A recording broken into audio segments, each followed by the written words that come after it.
Welcome to The Gray Matter, Episode 9. Remember, The Gray Matter is where seniors talk to seniors about things that matter to seniors.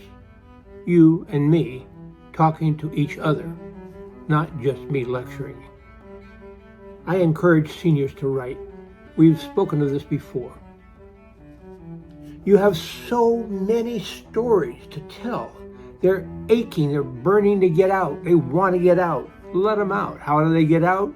You have to write them or dictate them. That's good too. We'll talk about that.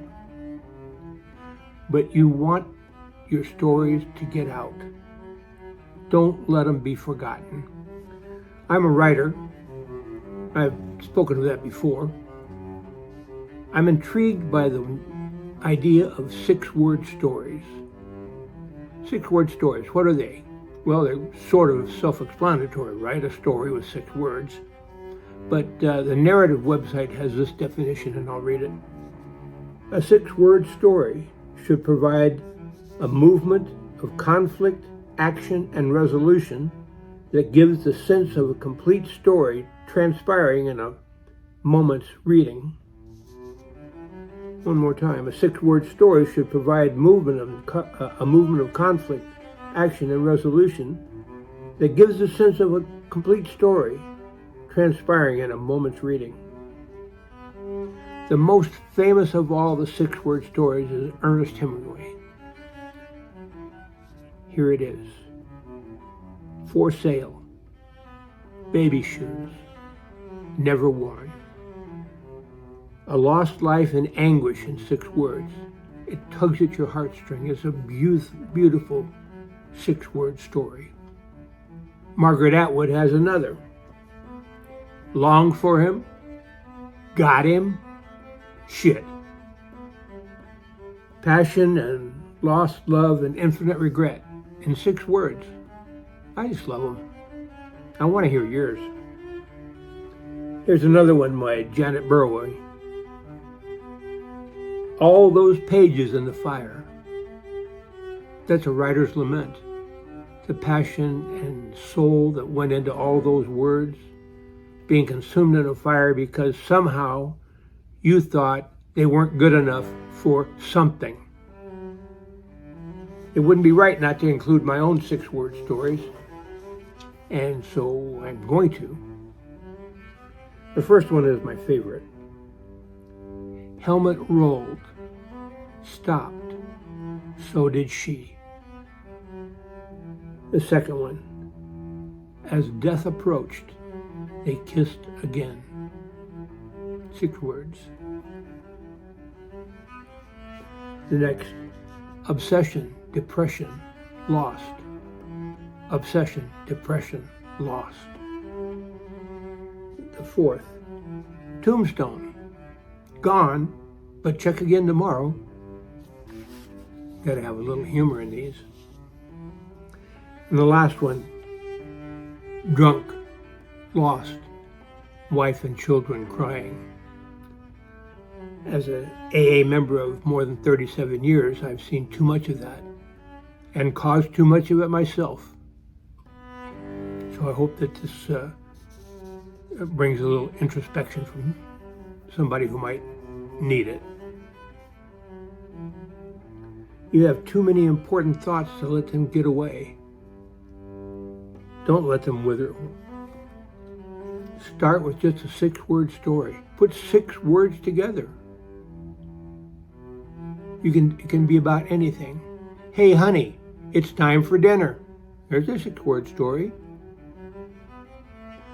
Might not be the most entertaining one you've ever written, but it is one.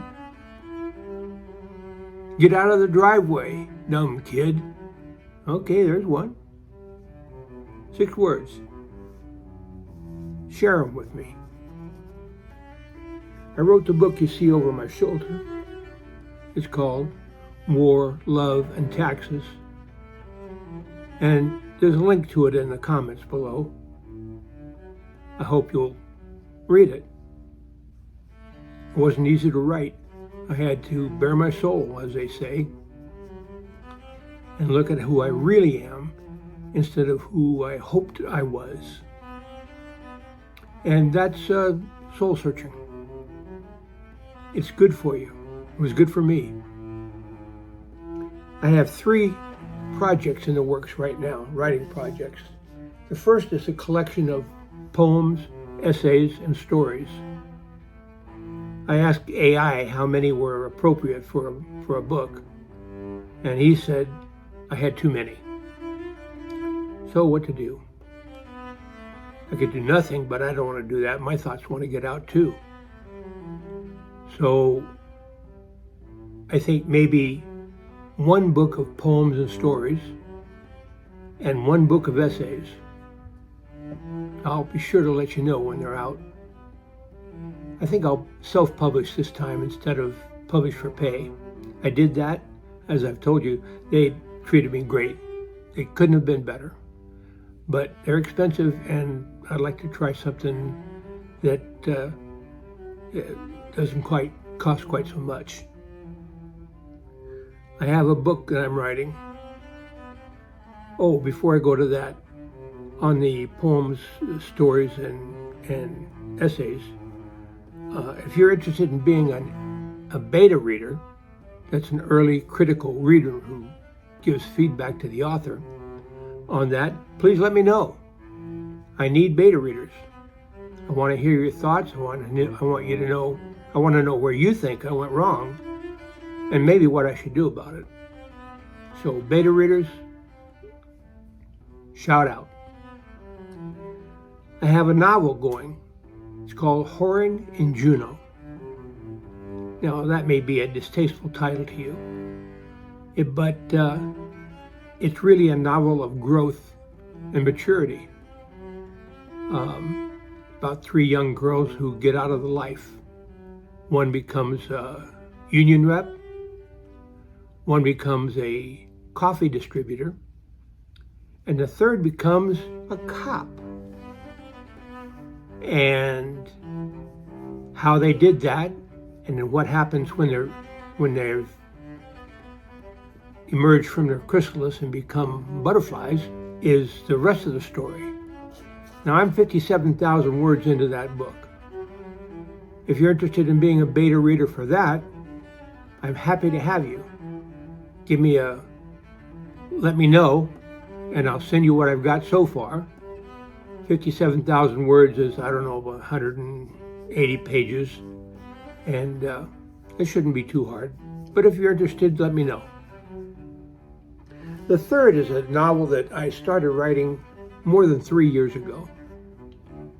It was originally called The Other Village. Now I'm calling it Arrowheads, and I'm not sure what it'll be called in the end. I'm only about 7,000 words into it, but I like it. It's a story of a young boy, 12 or so, living in a small Oregon town like Cottage Grove, where I live. And it's a paranormal story where he meets the Indians, Native Americans of course now, but in the book it has to be Indians, who used to live here. And they learn from him and he learns from them. And I really like the characters. They're so much fun to write. You know, that's the kind of thing I'm trying to get over to you, that when you write, you're really going to enjoy it. Now, some of you are saying, I can't write. I'd never write. I don't want to write. But your stories want to be written. Your stories want to get out.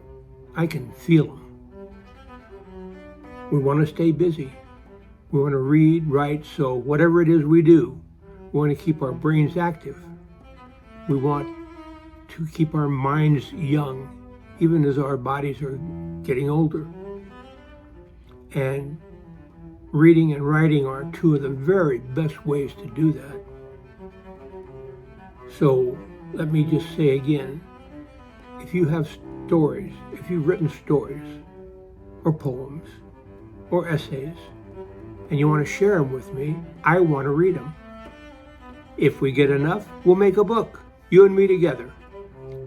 And we'll just enjoy the heck out of that. That's about it for me today. I've really enjoyed this. I enjoy your company, and I enjoy writing. Bye-bye.